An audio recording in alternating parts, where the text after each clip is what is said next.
Bon, bonsoir à tous. Baruch Hashem, on inaugure voilà, une nouvelle salle d'études, un nouveau Beit HaMidrash, donc Mazel Tov, d'accord, que ce soit le début d'une multitude Bezrat Hashem de shiurim, de haute voltige, avec beaucoup de monde Bezrat Hashem, avec une grande qualité d'études Bezrat Hashem. Alors, on va commenter la paracha de Shemini, qui est d'Akeno Bakodesh, comme à notre habitude. Et ici, on va commenter le passage suivant. Alors, je vous le lis, je vous le traduis. Vaïssa Aharon et Yadav el Ha'am. Il est écrit que Aharon, il a levé ses mains sur le peuple, en direction du peuple. Vaïbarechem, il les a bénis.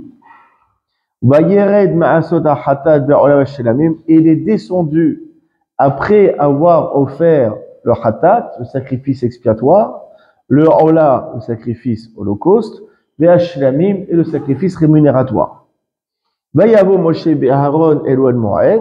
Moshe et Aaron sont venus dans la tente d'assignation. Vayetsu, ils sont sortis. Vayibarechu et Ha'am, ils ont béni le peuple. Vayarachevod Hashem el kol ha'am, et la gloire de Hashem a apparu à tout le peuple. Donc là, on parle de quoi? On parle, comme le nom de la paracha l'indique, Bayom Hashemini, on parle du 8e jour de l'inauguration du Mishkan. Il y a eu 7 jours où il y avait toute une procédure, plein de avodot, plein de sacrifices à offrir. D'accord? Et là, nous sommes le 8e jour. Donc, le dernier jour de l'inauguration, ça s'appelle Yom Milouim, le jour de l'inauguration du Mishkan. Donc, une fois que Aaron, il a offert tous les sacrifices, d'accord? En quittant la tente d'assignation, il a béni le peuple. D'abord, Rachid explique, c'est quoi Vaïbarachem? On dit que Aaron, il les a bénis. C'est quoi il les a bénis? Il dit Rachid, Birkat Kohanim. Il leur a récité la Birkat Kohanim. Birkat Kohanim qu'on connaît. Ivarechecha neshmerecha, yadnapanecha v'chonika, yadnapanecha samecha shalom. Ivarecha, Yaer, Issa. Dans Torah de Kohanim, donc le Midrash Torah de Kohanim, ce fameux Midrash qui commente le livre de Vaïkra, il dit comme cela le Midrash, Vaïssa Aaron et Yadav el Ha'am, Vaïbarechem. Aaron, il a levé ses mains vers le peuple et il les a bénis. À votre taille, une question. Est-ce que Aaron et les Kohanim avaient reçu la mitzvah de réciter Birkat Kohanim, de bénir le peuple? Non. Où est-ce qu'on va le voir? Dans la paracha de Nasso. Dans la paracha de Nasso, dans plusieurs parachotes, Dieu il va donner cette mitzvah au Kohanim de bénir le peuple. On voit qu'est-ce qu'il a fait à Aaron? Il a récité Birkat Kohanim avant même de recevoir la mitzvah. Donc il a accompli la mitzvah de Birkat Kohanim dans un cadre qui s'appelle chez Eno Metsuve Verose. Il n'a pas fait la mitzvah et il a fait comme une femme par exemple qui veut accomplir la mitzvah du lulav. Bien sûr, son bracha pour les séfaradim. Si elle veut, elle peut. Est-ce qu'elle a une récompense? Oui, elle a une récompense. Elle a une récompense de quelqu'un qui fait une mitzvah sans avoir eu l'obligation de la faire. Même si on n'a pas l'obligation et qu'on fait une mitzvah, il y a un sarkar, une récompense qui est moindre, bien entendu, qui est moindre que celui qui a l'obligation, mais néanmoins, il y a quand même un sarkar. Donc, qu'est-ce qu'il a fait à Aaron? Il a fait la mitzvah de Birkat Kohanim, tandis qu'il était chez nous, mais Metsuvé Verosé, malgré qu'il n'avait pas la mitzvah, l'obligation. Alors, par conséquent, comment Dieu l'a récompensé? Dieu l'a dit, franchement, Aaron, franchement, beau gosse. Je ne vais pas donner la mitzvah, il a fait Birkat Kohanim. Comment Dieu, il a récompensé? Le Midrash, il dit, Beota Shara, à ce moment-ci, Zarka, les matanot kiuna, les 24 matanot kiuna, les 24 cadeaux que l'on doit donner au Kohanim, il les a eu à ce moment-ci, Dieu lui a donné. Bonsoir. Voilà. Non seulement, dans le mot de Midrash, il dit comme cela, Bezarka Betsiat Kapaim, il a eu comme propriété à ce moment-ci la mitzvah de. Alors non, Beotacha à ce moment-ci, Zarka Matot Keuna, il a eu le mérite d'avoir Matot Keuna, Bezarka Betsiat Kapaim, l'eau de Rota, il a aussi le mérite pour lui, pour ses descendants, d'avoir cette mitzvah de Birkat Kohanim jusqu'à que les morts vont revivre. Tu vois, c'est une mitzvah qui est éternelle, Birkat Kohanim. Jusqu'à maintenant, on l'a fait. Plus de 3000 ans que cette mitzvah elle a été donnée, on continue encore, les Kohanim continuent à nous bénir pour les Sefaradim encore une fois, tous les jours, certaines communautés que le Shabbat, bref. En tout cas, c'est une mitzvah qui continue à être faite. Pourquoi? Par ce mérite-ci, que justement, Aaron a pris l'initiative de bénir le peuple, de réciter la Birkat Kohanim, tandis qu'il n'avait aucunement l'obligation, qu'il n'avait pas la mitzvah. D'accord? Alors, d'ailleurs, il y a une halakha que nous retrouvons dans Masechet Sota, le traité Sota, page Lametet, page 39. Et c'est une halakha qui a été tranchée dans le Tour Shulchan Aruch Orachaim Siman, Kouf Kaf Het 128. On nous dit là-bas quel bracha les Kohanim devront réciter avant de bénir le peuple, avant de réciter la Birkat Kohanim. C'est quoi le texte? Asher Kideshanu Birkdushato Shel Aaron Betzivanu Levarer Et Amo Israël Be'ahava, qui nous a sanctifiés par la sainteté de Aaron et qui nous a ordonné de bénir son peuple Israël avec amour. Or, cette expression Bikdushato Shel Aaron, on la retrouve dans aucune autre bracha. C'est quoi le texte des brachot? Asher Kedeshanu Bimitzvotav Vetzivanu. Normalement, on dit que Dieu, il nous a, quoi? Sanctifié par ses commandements. Or, dans Birkat Kohanim, on ne dit pas qu'il nous a sanctifié par ses commandements. Il dit, il nous a sanctifié par la sainteté de Aaron. Pourquoi ici, dans Birkat Kohanim, on a changé le texte de la bracha? Eh bien, la réponse c'est quoi? Pour montrer que cette mitzvah de Birkat Kohanim, elle existe parce que Aaron, il a eu l'initiative de la faire. Et Dieu, il a dit, ah, quelle bonne idée. Tu sais quoi, tu as béni le peuple? Alors, tu sais quoi, je vais fixer cette bénédiction comme une mitzvah. Grâce à cette initiative, je vais créer une mitzvah. Autrement dit, c'est que si Aaron n'avait pas pris sur lui de bénir le peuple, la mitzvah de Birkat Kohanim, elle n'aurait pas existé. Donc c'est parce que Aaron, il a récité la Birkat Kohanim que Dieu lui a dit, quelle belle idée, je vais la fixer comme mitzvah. Pour ça qu'il n'y a pas marqué qu'il nous a sanctifiés par ses commandements. Parce que normalement, Birkat Kohanim, ça n'aurait pas dû faire partie des commandements dans la Torah. Et pourquoi ça existe? Parce que Aaron, il a fait. C'est pour ça qu'on dit Bikdushato Shel Aaron. Grâce à la Kedusha de Aaron, alors on a la mitzvah de Birkat Kohanim. Mais ça ne vient pas des commandements de l'origine de la Torah. Par l'Éternel. Oui, après, ça a été fixé comme ça, comme halakha après. Exactement. Ok. D'ailleurs, regardez le Rambam dans Irkot Terumot, 15e chapitre. Donc, Maïmonide, il avait dans Irkot Terumot. Vous savez, la Teruma, on a étudié ça tout à l'heure dans la Gemara. La Teruma, c'était une partie de la récolte que tout un chacun devait donner, une partie même infime, au Kohanim, qui devait manger justement cette terouma en état de pureté. Maintenant, le Kohen, quand il mangeait une terouma, il devait réciter une bracha. Il dit comme ça, Kol orka terouma, tout Kohen qui mangeait la terouma, il n'y avait que le Kohen qui pouvait manger. Nevarer birkat otomarka, il fait la bracha de cet aliment. Par exemple, si c'est du pain, il dit Amotzi lechaim minaret, c'est du pain de terouma, mais il ne mange pas tout de suite. Verhakar, et après, Nevarer récite la bracha, Asher Kedeshanu Bikdushato Shel Aaron, Betzivanu Lechol Teruma, qui nous a sanctifiés par la sainteté de Aaron et qui nous a ordonné de manger la teruma. Là aussi, il ne dit pas Asher Kedeshanu Bimitzvotav, il ne dit pas que Dieu nous a sanctifiés par ses commandements, on dit nous a sanctifiés par la sainteté de Aaron. Pourquoi? Parce que c'est très facile. Parce que la teruma, elle fait partie des 24 matanot kihuna, fait partie des 24 cadeaux que nous devons donner au Kohen. Or, ces 24 cadeaux, elles existent comme récompense de la Birkat Kohanim qu'avait fait Aaron. Donc, ça n'est qu'une résultante de la Birkat Kohanim. Si Aaron à Kohen n'avait pas fait la Birkat Kohanim, il n'y aurait eu ni la mitzvah de Birkat Kohanim, ni les 24 dons que l'on doit donner au Kohanim. Et donc, il n'y aurait pas eu aussi la Teruma. Donc, si la Teruma, elle existe, c'est grâce à quoi? À la Kedusha de Aaron. Ça, dans le texte, on dit Bikdushato Shel Aaron, l'Echkot Teruma. C'est extraordinaire.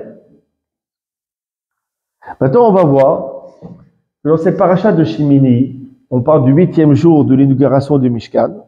Tout ce qui a été fait, tous les cultes là-bas qui ont été faits, c'est pour amener le pardon, l'expiation de la faute du veau d'or. On a parlé longuement Shabbat après-midi, et vous allez voir que tout ce qui a été fait, sur ce 8e jour, ce jour d'inauguration, tout s'est fait pour amener le pardon du veau d'or. Alors je vous lis le texte. Vaï bayom hashemini, ce fut le 8e jour. Kara Moshe Aaron ou Vanav Moshe il a appelé Aaron et ses enfants, aux Zikné Israël et tous les sages d'Israël. Vayomer el Aaron, il a dit à Aaron, Karika agen bavaka, prends pour toi de ton argent, de ta poche, un agneau, les hatat que tu vas offrir comme sacrifice expiatoire. Ve'eile olat temimim, et tu vas amener aussi un bélier comme holocauste, sans défaut. Les deux sacrifices, les deux bêtes devront être sans défaut. Via Kreifne Hachem et offre-les devant Dieu. Concernant les enfants d'Israël, tu diras ainsi, vous prendrez un bouc comme expiatoire, et en plus de cela, un veau et un agneau, Beneshana, qui sont dans leur première année, Temimim sans défaut, les Olat, qui devront être offerts comme holocauste. Qui a Yom, car aujourd'hui, Hashem ira alechem, Dieu va se dévoiler à vous. Rachid explique ainsi. Vaï bayom hashemini, ce fut le 8e jour. 8e jour de quoi? C'est pas précisé dans le texte. Shemini la milouim. 8e jour de l'inauguration. Ou Rosh Chodesh Nissan. C'est Rosh Chodesh Nissan. La Néoménie, le premier jour du mois de Nissan. Sheukam ha-mishkan b'bayom, le premier Nissan, le Mishkan, le tabernacle a été élevé. Uzikné Israël, le passage qui dit qu'il faut appeler les anciens d'Israël, les Hashmi'am, quel est l'intérêt? Afin de leur faire entendre, She'alpi Adibur, que par ordre divin, Aaron Nichnas, Aaron rentre dans le temple, Shamesh Bakna Gedola, et qu'il sert en tant que grand pontife. Velo Yomru, et qu'on n'arrive pas à dire, comme malheureusement on a dit à l'époque de Korah, Medav Nichnas, il est rentré lui-même. Donc il y aura un abus de pouvoir, d'accord? Moshe, c'est une blata, voilà, en anglais. Moshe, c'est le grand gourou, le dictateur de République bananienne, d'accord? Et il place son cousin, il place son frère, tout fait le grand pontife, et il fait croire, soi-disant, que Dieu est derrière tout ça, genre, le gros gourou, tu sais? Non, tu vas réunir les anciens d'Israël, comme ça, eux-mêmes, ils verront que la gloire de Dieu est descendue sur ce Mishkan. Et que tout ce qui a été fait, si Aaron, il est rentré, c'est pas parce qu'il est proche du pouvoir, c'est parce qu'il était réellement élu par Dieu. Car les Ka'aïgaï du Passouk, tu diras à Aaron qui s'achète un veau. Pourquoi? L'Irachi, il est au dia pour faire savoir, que Dieu lui pardonne par l'autre remise de ce veau-ci, Almasé Agesh Asa, du veau d'or que lui-même a confectionné. On l'avait étudié que c'était Aaron qui a construit ce veau d'or. Ça fait tâche. On a expliqué qu'il a fait Messirut Nefesh. D'accord? Et quand même, il a fait quelque chose de grave. Alors, le veau que lui-même Aaron va offrir comme sacrifice, ça sera un pardon pour le veau qu'il a construit. Qui ayom Hashem ira alechem, le passage continue, car aujourd'hui Dieu va se dévoiler à vous. Et dit Rashi, afin de faire demeurer sa Shekhina, sa présence divine, dans l'œuvre de vos mains. Et tu diras à Aaron, approche-toi du Misbéach, approche-toi de l'autel. Ici, il y a un impératif, il y a une injonction, il y a un ordre. Moshe, il dit à Aaron, allez, bouge-toi un peu, allez, approche-toi du Misbéach, de l'autel, viens faire des sacrifices. C'est-à-dire quoi? Aaron, il faisait quoi? Une grasse matinée, il était fainéant. Pourquoi il a besoin d'être zélé par Moshe? Rachid nous dit, Shaya Aaron Bosch. Aaron, il avait, pas Bosch, les marques de Massochina, il avait Bosch. D'accord? Ni nos amis. Shaya Aaron Bosch, c'est que Aaron, lui, il avait honte. Yar la Geshet, il avait peur de s'approcher pour amener les sacrifices. Amarlo, et ainsi, Aaron, il a apostrophé son frère. Il dit, Moshe, mon frère.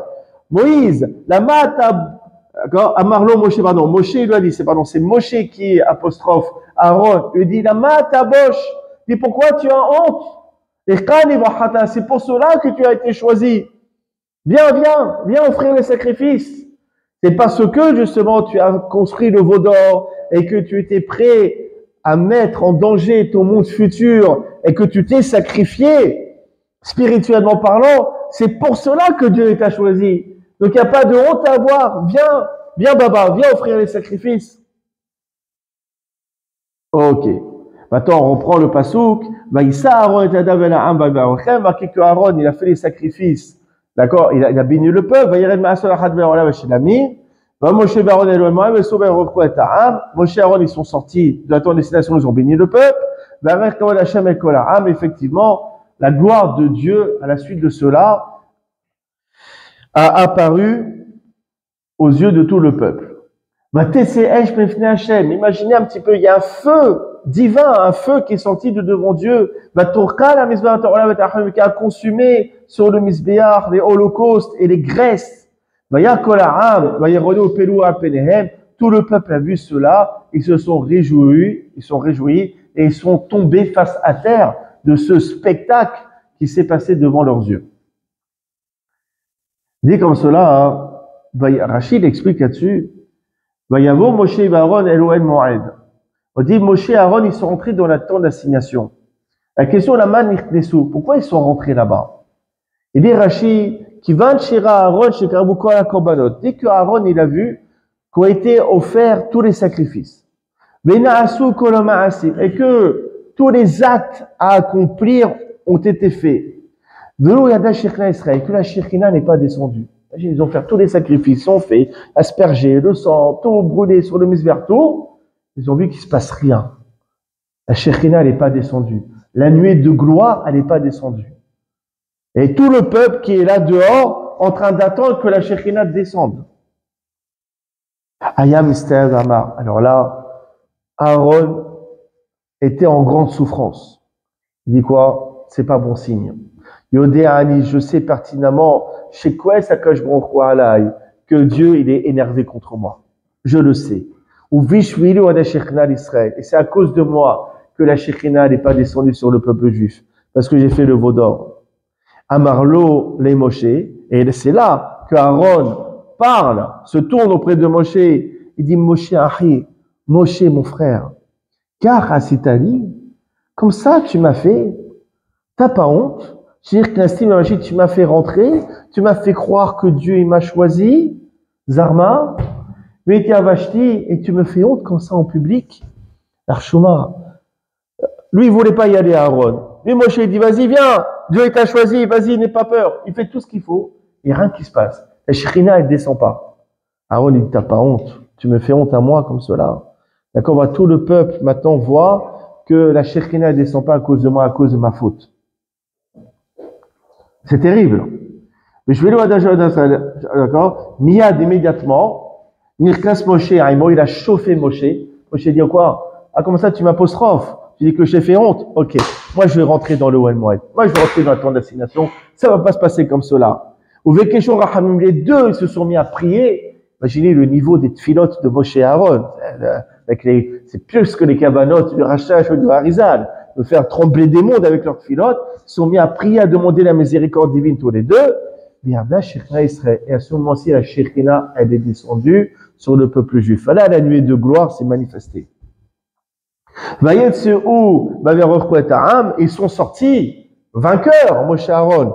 C'était une pression incroyable. Alors, Moshe et Aaron, ils sont sortis, parce que ça aurait été un désastre total. Mais politiquement, la Shekhinah ne descend pas. Moshe et Aaron, ils sortent, ils se mangent des tomates sur la figure. Ah ouais, ça y est, on change de pouvoir. Alors, ils sortent victorieux. Amrou, qu'est-ce qu'ils ont fait? Ils ont commencé à bénir le peuple. Ils ont dit le verset dans Télim, Vi, Noam, Adonai, Eloheinu, Alinu, Maaseh Hashem, fait prospérer nos œuvres. Que soit la volonté du Saint béni soit-il, qu'il fasse demeurer sa Shekhinah dans l'œuvre de vos mains. Les filles, Rashi continue, chez Kosh, Shivat, Timea, Milouim, chez Moshe, la Mishkan, Shemesh, Bo, Fakou, Berkol Yom, que pendant les 7 jours d'inauguration, où Moshe, il a érigé le peuple, il a érigé le tabernacle, et il a servi en tant que grand pontife, où Fakou, Berkol, et tous les jours, il défaisait le Mishkan. Pendant les 7 jours, aucune manifestation divine. Pendant 7 jours, la Shekhina n'est pas descendue. Et là aussi, le peuple était en grande honte, était honteux. Ils ont dit, Moshe Rabbeinu, Moshe notre maître, toute cette fatigue que nous avons fait, afin que la Shekhina demeure parmi nous. Et qu'on sache pertinemment, qu'on puisse savoir qu'il nous a pardonné la faute du veau d'or. D'accord? Il a dit quoi? Ils ont dit quoi, le peuple? Ils ont offert tout ce qu'ils avaient pour construire le Mishkan. L'or, l'argent, le pourpre, les couvertures, les pierres précieuses. Ils ont tout offert, ils ont tout donné. Ils ont travaillé, ils ont construit, les poutres, ils ont porté du lourd, ils ont coupé, ils ont tout fait. Pendant 7 jours d'inauguration, la Shekhina ne se manifeste pas. Le peuple aussi a ressenti de la honte. Il dit, Moshe, t'as pas honte? Moshe, t'abuses quand même. Moshe, t'abuses. Tu nous as demandé d'offrir des choses, de construire, de travailler. Pour rien? Pour rien? Nous, on l'a fait pour que Dieu il montre au monde entier qu'il nous a pardonné la faute du veau d'or. On voit qu'il ne s'est rien passé. Et c'est pour ça que Dieu leur a dit, voici la chose que vous devrez faire. De sorte que la gloire de Dieu apparaisse. Aaron, sachez que Aaron, Achi, mon frère, Aaron, il est plus important que moi. Aaron, il est plus fort que moi. Vous allez voir, le 8e jour, grâce à ces sacrifices, la Shekhina va descendre. Et vous saurez tous que Dieu l'a choisi. Il dit, ne venez pas m'apostropher à moi. Allez voir Aaron. Aaron, il est plus fort que moi. Vous allez voir. 7 jours, moi, Moshe, j'ai offert les sacrifices. Moi, Moshe, je vaux 0. C'est normal que la Shekhina ne descend pas. Mais le 8e jour, ça sera Aaron qui va offrir les sacrifices. Là, ça sera une toute autre histoire. Vous verrez que par Aaron, la Shekhina va descendre. Vous voyez que Moshe était tiraillé par Aaron, par le peuple, et la Shekhina aussi qui se faisait désirer. Elle ne descendait pas. C'était une situation très stressante, très angoissante. Et pourquoi tout cela? Parce qu'on avait besoin d'un témoignage que Dieu avait tourné la page, comme je viens de le faire, d'accord, du veau d'or. Donc Dieu justement a pardonné le veau d'or une fois pour toutes. On avait besoin de ce témoignage, de cette manifestation. Donc ici on déduit quelque chose d'extraordinaire. Ils ont fait quoi, Moshe et Aaron, pendant cette journée-là, ce fameux 8e jour? Ils ont offert les sacrifices.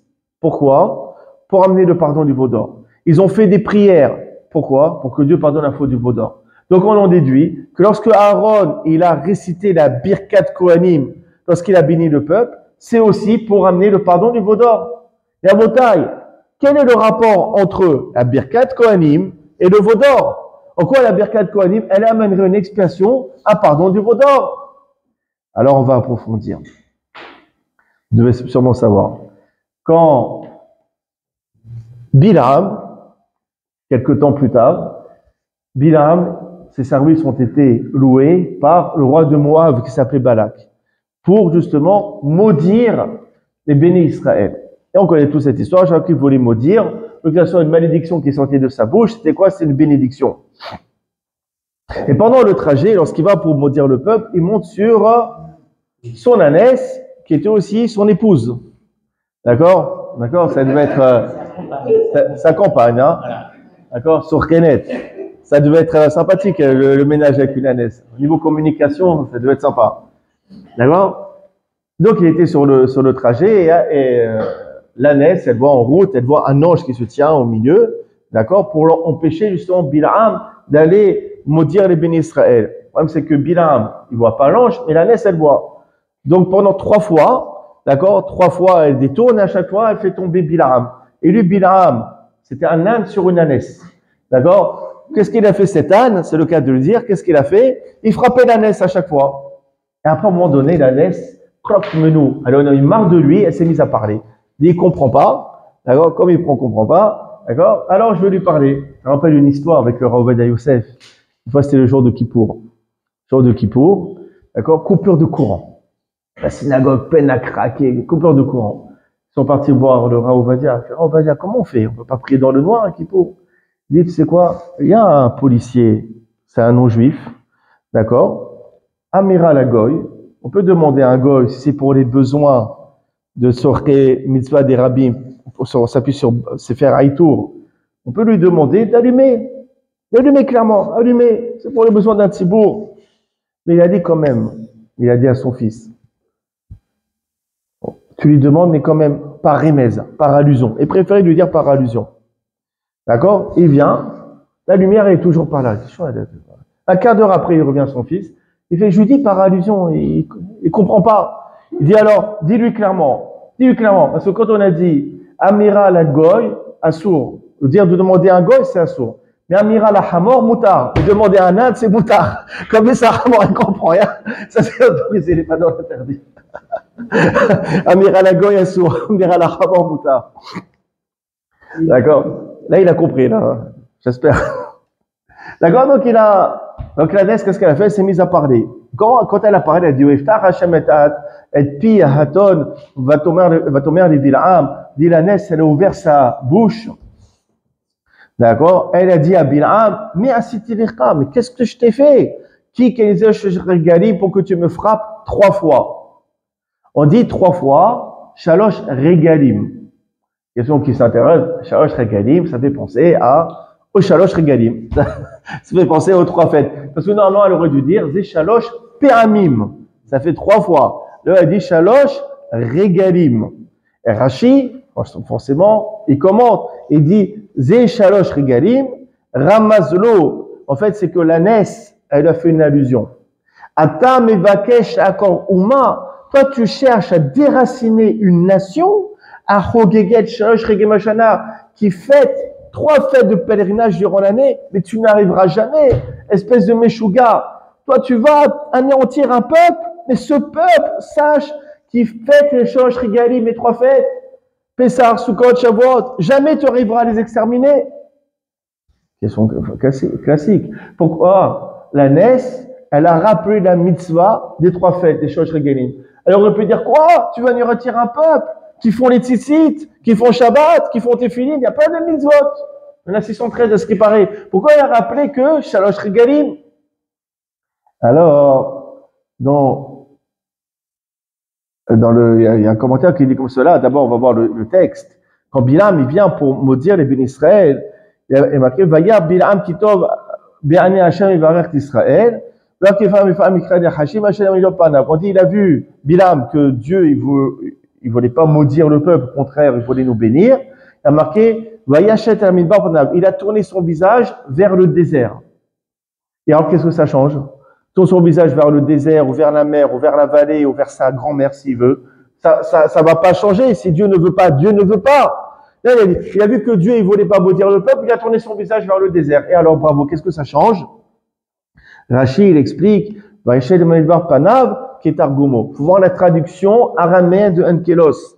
Il dit quoi? Bishavi la kovel, egla d'Avdou Israël Madbera. Et il a tourné son visage en face du veau d'or que les bénis Israël ont servi dans le désert.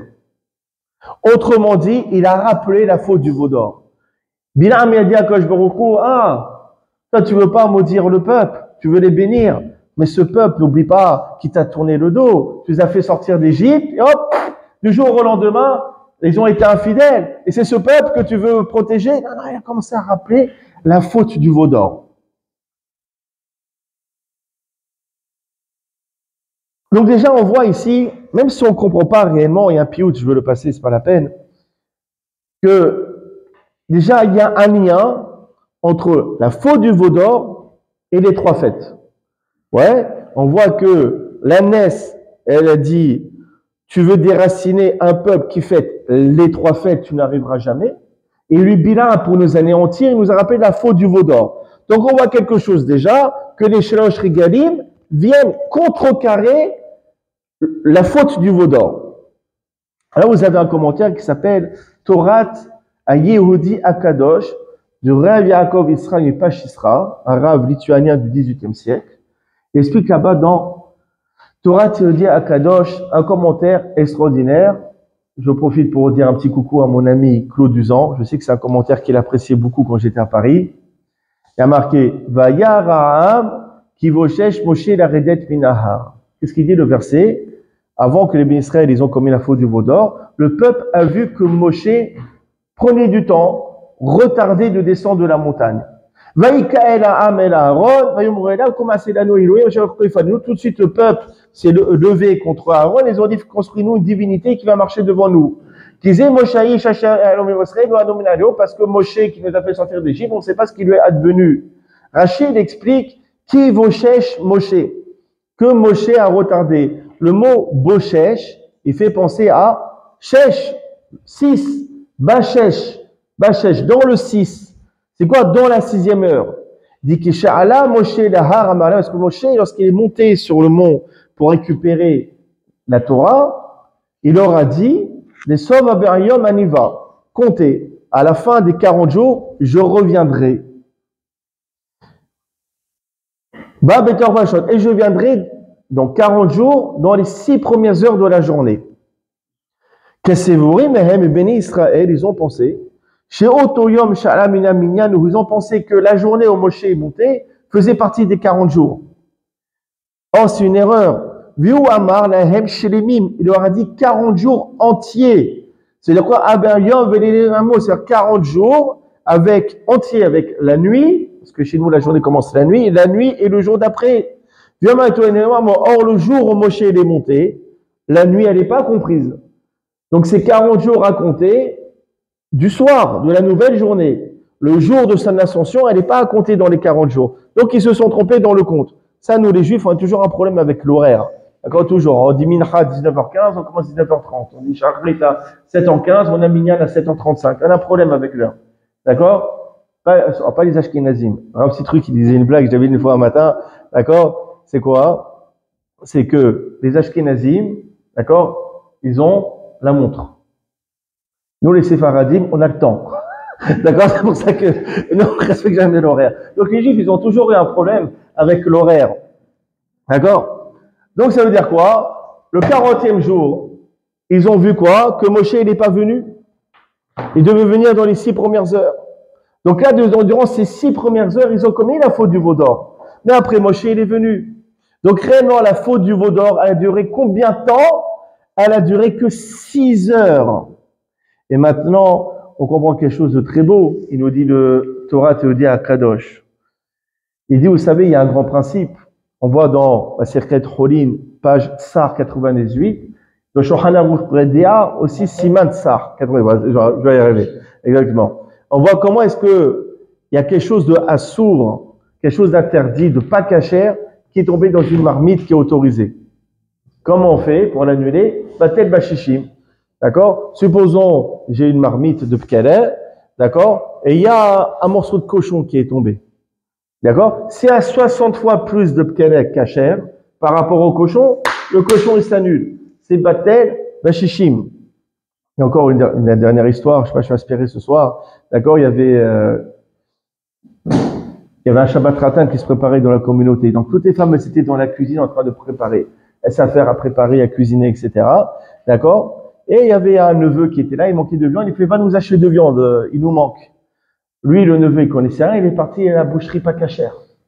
Il a acheté du cochon. Maintenant, dans la précipitation, il a sorti la viande, toutes les femmes, elles ont coupé la viande, elles ont cuisiné, nanana, d'accord? D'accord? Et après, la femme, elle dit, où est-ce que tu as acheté la viande? Elle dit, non, j'ai acheté du cochon à la boucherie d'en face. Oh! Attends, Shabbat Ratan dans quelques heures. Le monde qui reçoit, Shabbat dans 1 heure, une catastrophe et tout. Ils sont partis voir le rabbin, on va demander, monsieur le rabbin, on a mis du cochon dans une quantité extraordinaire de pkeler. Elle dit, vous savez quoi, ma fille, il faut voir. Vous avez combien fait de pkeler? On a fait 6 marmites. Il y avait combien de cochons? Je sais pas, 2 kilos. Ah, c'est bon. Batel bashishim. Vous pouvez manger pendant Shabbat. Le cochon, il a été annulé. D'accord? Il y a le Shabbat Ratan, le rabbin, dimanche matin, il voit la femme, il fait, alors, dis-moi comment ça s'est passé le Shabbat Ratan, ça s'est bien passé. Il fait, ah, les gens se sont régalés, j'ai donné la recette à tout le monde. Comme ça.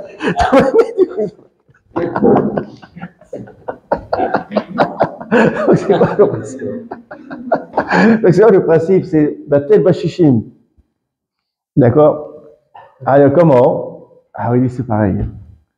Regardez. Il y a combien de jours de fête? Et là, c'est extraordinaire. Alors voilà, il y a, regardez. Dans les Shalosh Regalim, les 3 fêtes de pèlerinage, Shavuot, Sukkot, Pessah, il y a 15 jours. C'est quoi 15 jours?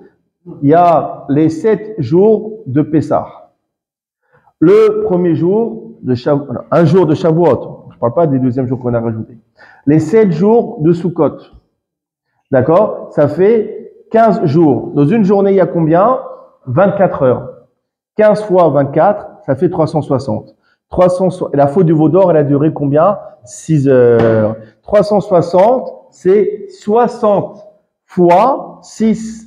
Donc, ça veut dire quoi? La faute du veau d'or qui a duré 6 heures, elle est battel bashishim. Elle s'annule dans les 360 heures des Shalosh Regalim, les 3 fêtes. Et là, on comprend la NES. 15 fois 24, 360. Et donc, les 6 heures de faute du veau d'or, elles sont battel bashishim. Elles sont battel, les 6 heures, elles sont battel dans 60 fois plus dans les 360 heures de Shalosh Regalim. Maintenant, on comprend ce qu'elle a dit la NES. Elle a dit la NES, qu'est-ce qu'il a fait lui, Bilam? Il a voulu rappeler la faute du veau d'or. Mais la NES, elle lui dit, mais espèce d'abruti, la faute du veau d'or, elle a duré que 6 heures. Les Shalosh Regalim, c'est 60 fois plus. C'est 360 heures de jour de fête. La fête de quoi? Donc la faute du veau d'or, elle est battel bashishim, elle est annulée dans les 360 heures des Shalosh Regalim. Donc du fait que ce peuple respecte les Shalosh Regalim, tu ne pourras jamais leur rappeler la faute du veau d'or, donc tu ne pourras rien faire contre eux, tu ne pourras jamais les exterminer. Et donc on apprend en quoi les Shalosh Regalim neutralisent cette faute du veau d'or. Et regardez, on va approfondir. Dans le Kotnot Or, il explique comme cela. Il y a un passage de Gemara de Maserkeb Sahim, page Kuf Yud Het, page 118. Il dit comme ça, comme Vazet Amoadot, tout celui qui dénigre les fêtes, qui loue en veille d'Avodazara. C'est comme si c'est apparenté à celui qui sert l'idolâtrie. Qui loue en veille d'Avodazara. Chez Neymar, comme est écrit dans Parashat Kitissa, il y a 2 versets qui sont juxtaposés, apparemment qui n'ont absolument aucun rapport entre eux. Un passage qui dit Elohim Asechal Ota'aselar, des dieux en acier tu ne feras pas pour toi. Donc l'interdiction de pratiquer l'idolâtrie. Ortiv Batre, il est écrit juste après. Et Har Hamatzot Ishmor, la fête des Matzot, donc Pessah, tu observeras. Quel est le rapport entre ne pas commettre Avodazara et de fêter Pessah? Il y a un lien. Tout celui qui ne respecte pas Pessah ou généralement les fêtes, alors c'est comme si qu'il s'est fait des dieux en acier. Donc là, on prend tout celui qui dénigre les fêtes, d'accord? Alors par conséquent, il a fait l'Avodazara. Et il dit Rashi, dans cette Gemara, Chaussé Melarka, on parle d'une personne qui travaille pendant Chol HaMoed. Dans certains cas, c'est interdit de travailler à Chol HaMoed, dans certains cas, c'est autorisé. Si on va être viré, s'il y a une perte d'argent, on peut travailler à Chol HaMoed. Si on peut, sinon, on ne travaille pas. Ça dépend, il faut voir s'il y a une chesrod, s'il y a une perte d'argent, si c'est sur un Tzibour, il n'y a pas de halachot là-dessus. Alors, maintenant on comprend, une personne qui dénigre ne serait-ce qu'un jour des fêtes, même si c'est que Chol HaMoed. Donc par conséquent, dans les 15 jours de fête, il va manquer une journée au minimum. S'il manque ne serait-ce qu'une journée, il manque dans les 360 heures de fête. Et donc, par conséquent, les 6 heures de faute du veau d'or, elles sont plus annulées par Shishim. Donc, la faute de l'Avodazara, elle est toujours là. Donc, tout celui qui dénigre les fêtes, qui loue d'Avodazara, parce qu'il n'annule pas par 1/60e la faute du veau d'or. On comprend la Gemara. C'est extraordinaire. Alors, regardez. Le Ben Ishraï, dans Ben Yoyada, il dit comme cela. Il dit, ce que Dieu a dit à Moshe après la faute du veau d'or. Qu'est-ce qu'il a dit Dieu à Moshe? Il dit, je vais faire passer toute ma bonté devant toi. Voilà, exactement. Vous me l'avez dit en plus. Alors, c'est quoi? Je veux passer tout mon bien. C'est quoi tout mon bien? C'est Tovi. C'est quoi Tovi? On peut lire Toubi. Tovi. On décompose le Tovi. Donc, c'est quoi? Tout, comme tout Bishvat, c'est 15. Bi par mois. Les 15 jours de fête, je vais déverser ma sainteté là-dedans. de sorte que ces 15 jours de fête, ces 360 heures, soient imprégnés de ma sainteté, et de sorte que cette faute du veau d'or, parce que c'est de ça qu'on parle, elle soit annulée par ces 360 heures-ci. D'où le terme tovi, d'accord, to be. On va dire quelque chose encore de magnifique. Parce qu'il ne faut pas oublier que là, on ne parle pas des fêtes, on parle de Birkat Kohanim. D'accord? Alors maintenant, on a dit que Birkat Kohanim aussi, ça vient amener l'expiation, le pardon sur la faute du veau d'or. Quel est le rapport? Après, il y a eu l'enfant de... Nadav et Abihu, Aaron qui sont morts. Ah, ça encore. Shabbat, on en parlera, Bénéder. Bénéder, Shabbat, je ferai encore là-dessus, très intéressant. Donc, c'est par rapport à Aaron. Je ferai tout un cours, Bénéder Hachem. Il dit, dans Birkat Kohanim, il y a plusieurs choses. D'abord, dans Birkat Kohanim, il y a combien de versets? Il y en a combien? Il y en a 3. Il y en a 3. Ivarechecha Nishmerecha, Eyana Panerka Vechonika, Isana Panerka Semecha Shalom. Il y a 3 versets. Pourquoi 3 versets? Ça vient rappeler Shalosh Regalim. Ça va rappeler les 3 fêtes. D'accord? D'accord? Et comme on sait que les 3 fêtes, elles amènent le pardon du veau d'or, donc il y a un lien. Il y a combien de mots dans Birkat Kohanim? De mots. Il y en a 15. Il y en a 15, ça correspond quoi? Aux 15 jours de Shalosh Regalim. À chaque fois, on retombe sur le cas. Et il y a combien de lettres? Il y en a 60. Pourquoi 60? Ça vient rappeler que la faute du veau d'or, elle est annulée par 1/60e, d'accord? Elle est annulée, par 60 fois plus que les 6 heures dont ce malheureux épisode a eu lieu. Donc on voit ici qu'il y a un lien intrinsèque entre la Birkat Kohanim et Shalosh Regalim. 3 versets par rapport au Shalosh Regalim, 15 mots par rapport aux 15 jours de Shalosh Regalim, et il y a 60 lettres pour dire justement que la faute du veau d'or, elle est batet bashishim de ces fêtes-ci. C'est extraordinaire. Et maintenant, regardez, dans chaque verset de Birkat Kohanim, il n'y a pas dans chaque verset une bracha. Dans chaque verset, il y a 2 brachot dans Birkat Kohanim. Regardez le premier verset, il y a marqué Ivarechecha, qui te bénisse. Hachem, Vishmerecha, et qui te garde. Ça fait 2 bénédictions. Ivarechecha, Vishmerecha. D'accord?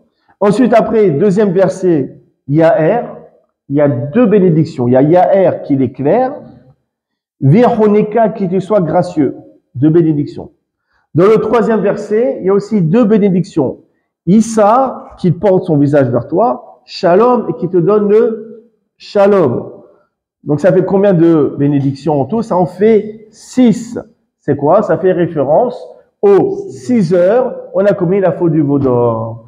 Donc ces 6 brachot, elles viennent adoucir ces 6 heures malheureuses.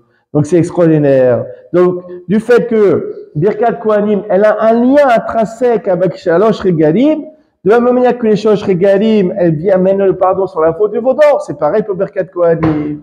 Et donc on comprend que ce 8e jour où tout ce qui a été fait, c'est pour amener le pardon sur le peuple, il s'agit des sacrifices ou des tfilotes. On comprend pourquoi aussi Aaron a fait la Birkat Kohanim, parce que la Birkat Kohanim, elle amène le pardon de cette faute dramatique qu'est le veau d'or.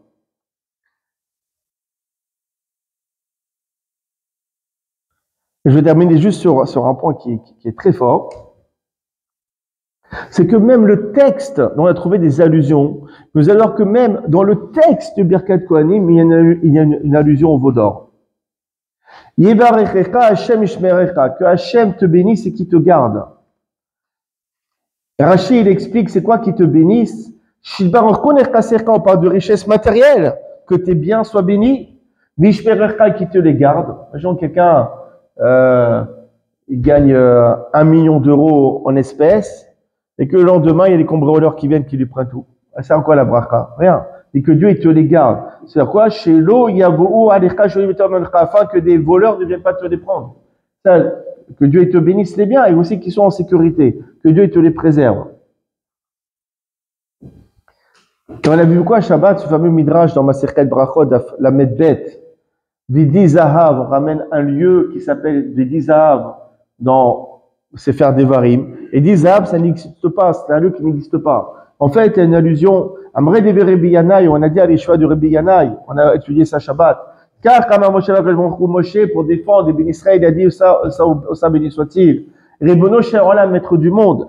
Bishvil Keseb Zahav Shishpat Alem Israël, à cause de cette multitude d'argent et d'or que tu as donné au béni Israël, jusqu'à que même eux, ils en ont eu marre, ils ont dit daï, ça suffit. Ou Garage Ozres, c'est cela qui a provoqué qu'ils ont fait la faute du veau d'or. Donc qu'est-ce qui a provoqué la faute du veau d'or? Parce qu'il y avait justement trop d'or. D'accord? Et maintenant on comprend. Et Hashem, on dit dans Birkat Kohanim, que Hashem il te bénisse, que tes biens soient prospères, fructifient. Mais qui te garde de la faute. Sans que tu fasses pas comme le béni Israël quand ils sont sortis du désert. Parce que Dieu les a bénis matériellement, et avec cet or et cet argent, ils ont fait un veau d'or. Non. Et Hashem, que Dieu te bénisse. Toi aussi, tu as beaucoup d'or et d'argent. Par contre, qui te garde de la faute. Qui te garde de la faute, contrairement au béni Israël. Donc on voit ici, dans les mots, il y a une allusion à la faute du veau d'or. Il y a Hashem panav elecha verchoneka, que Hashem il tourne son visage vers toi, et qu'il te soit gracieux. Quand ils ont commis la faute du veau d'or, Dieu il a dit, je veux plus résider parmi ce peuple. Il dit, il a dit, je vais t'envoyer un ange, il va me remplacer.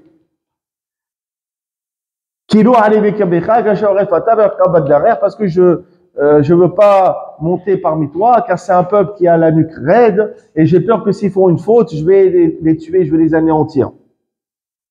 Et Moshe, il n'était pas d'accord. Il a dit non, on veut pas de l'ange, on veut que ça soit toi. Il a dit, c'est pas toi qui marche, nous miser. Ne nous fais pas monter d'ici. D'accord? Et Moshe, il a dit, il faut qu'il m'a dit, comment je vais savoir que j'ai trouvé grâce à tes yeux, Ani Vermecha, moi et ton peuple? Alors, n'est-ce pas que c'est en marchant avec nous que nous saurons que nous avons trouvé grâce à tes yeux? D'accord? Donc, ça veut dire quoi? À la suite du veau d'or, Moshe, il a dit, on veut pas de l'ange, on veut toi, afin qu'il y ait une preuve que nous avons trouvé grâce à tes yeux. Qu'est-ce qu'on dit dans la deuxième bracha? Hier, Hashem panav eleka vechoneka, que Hashem te trouve grâce. Et non pas comme un faux du veau d'or, on n'a pas trouvé grâce où Dieu il a voulu nous envoyer un ange comme délégué, comme député. Et la dernière bracha, c'est quoi? Quand il a fait du veau d'or, il s'est passé quelque chose de dramatique, de très violent. C'est quoi? Quand Moshe il a vu qu'il y avait la faute du veau d'or, il s'est placé au centre du campement. Il a dit, qui est avec Dieu? Et la tribu de Lévi s'est réunie autour de Moshe. Et Moshe il leur a donné un commandement très violent. Simouish harbo pour que chaque homme porte son épée sur son flanc. Et vous la sha'ar. Passer d'une porte à une autre, dans le campement, et que chaque homme tue même son frère maternel, qui n'est pas de la tribu, de Lévi. Que même un homme, il tue son prochain. Que chaque homme, il tue même son proche. Que chacun de vous tue toute personne qui a servi le veau d'or. Il y a eu une guerre civile à Votaï, à la suite du veau d'or. C'était catastrophique ce qui s'est passé après. Il y a eu 3000 morts à la suite de cet événement. Donc Moshe, il a demandé à la tribu de Lévi de venger le nom de Dieu et de faire justice. Donc il y a eu une guerre interne, une guerre civile au sein du peuple à la suite du veau d'or. C'était quoi le contraire du shalom? Il y avait la guerre entre nous. Et c'est quoi la dernière bracha? Dieu va te placer le shalom. Le contraire de ce qui s'est passé, le suivant de l'info du veau d'or. Donc vous voyez clairement que tout le texte de la Birkat Kohanim fait référence au veau d'or. Et on souhaite que nous puissions vivre l'effet inverse des événements qui se sont produits durant la faute du veau d'or. D'accord? C'est-à-dire quoi? Qu'on puisse vivre avec notre argent sans faire de faute, à la contraire du veau d'or, que nous trouvons grâce aux yeux de Dieu, contrairement au veau d'or, et qui est le shalom, contrairement à ce qui s'est passé à la suite du veau d'or. Donc on voit clairement que la Birkat Kohanim vient amener cette kapara, d'accord, de cette malheureuse faute. Voilà, j'espère que ça vous a plu, Bezrat Hashem. Et comme ça, quand vous écouterez Birkat Kohanim, j'espère que vous penserez à des bribes, justement, de ce cours. D'accord? Et vous l'écouterez avec plus de kavanot. Bezrat Hashem, Baruch Olam, Amen.